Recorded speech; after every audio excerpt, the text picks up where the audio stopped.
नमस्कार दोस्तों। इजराइल और फ़िलिस्तीन के बीच एक बार फिर से जंग छिड़ चुकी है।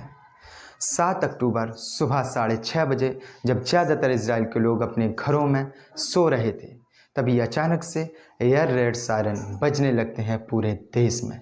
इजराइल के लोग कुछ समझ पाते तब तक आसमान में आग बरसने लगती है और कुछ ही मिनटों में एक साथ हज़ारों बम और रॉकेट बरसाए जाते हैं इजराइल पर फ़िलिस्तीन के इस्लामी संगठन हमास के द्वारा।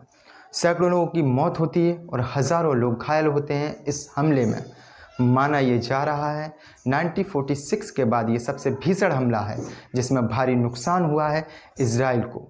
जिस तरह के वीडियो सोशल मीडिया पर वायरल हो रहे हैं, जिनमें आम लोगों के साथ बड़ी ही हैवानियत और बर्बरता देखने को मिल रही है। ना मैं ऐसी हिंसा करने वाले लोगों का समर्थन करता हूं और ना ही ऐसे लोगों के साथ खड़ा हूं, फिर चाहे वे इजराइल हो या फिर हमास।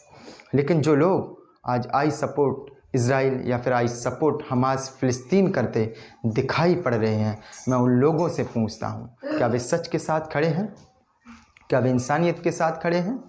ये तस्वीर 1946 की है, जब दुनिया के नक्शे पर इजराइल का नाम तक नहीं था। लेकिन सेकंड वर्ल्ड वॉर के समय जब हिटलर यहूदियों का कत्लेआम कर रहा था, तब फ़लस्तीनियों ने उन्हें अपने गले लगाया, अपने मुल्क में पनाह दी और यूएन ने नया देश इजराइल बनाया। और फिर धीरे धीरे दुनिया भर से यहूदी इजराइल आते चले गए और फिर फ़िलिस्तीनियों को उनके ही देश से खदेड़ते चले गए।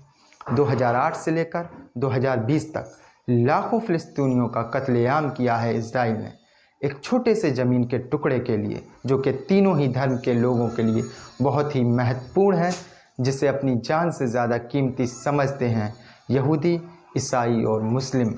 ये लड़ाई आज की नहीं है, सैकड़ों सालों से ये लोग एक दूसरे की जानें लेते आ रहे हैं।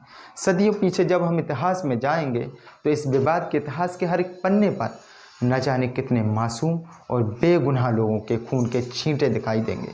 जहां बरसों से इंसान और इंसानियत का कत्ल होता आ रहा है, आज इजराइल और फ़िलिस्तीन की लड़ाई को 2 हफ्तों से ज़्यादा का समय बीत चुका है।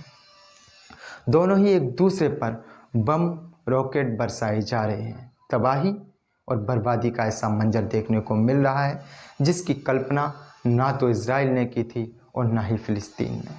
दुनिया भर के ज़्यादातर मुल्क 2 हिस्सों में बढ़ चुके हैं। कोई फ़िलिस्तीन के साथ खड़ा है तो कोई इजराइल के साथ खड़ा दिखाई दे रहा है, पर मानवता और इंसानियत के साथ खड़े रहने का साहस बहुत कम लोगों के अंदर दिखाई दे रहा है। युद्ध किसी भी समस्या का हल नहीं है, इसके फ़ायदे बहुत कम हैं और नुकसान बहुत ज़्यादा। ये लड़ाई कब ख़त्म होगी, किसका कितना नुकसान होगा, अभी ये कह पाना बहुत मुश्किल है, लेकिन इसके जो परिणाम होंगे उसे पूरी दुनिया को एक सबक ज़रूर मिलेगा। शुक्रिया, बहुत बहुत धन्यवाद।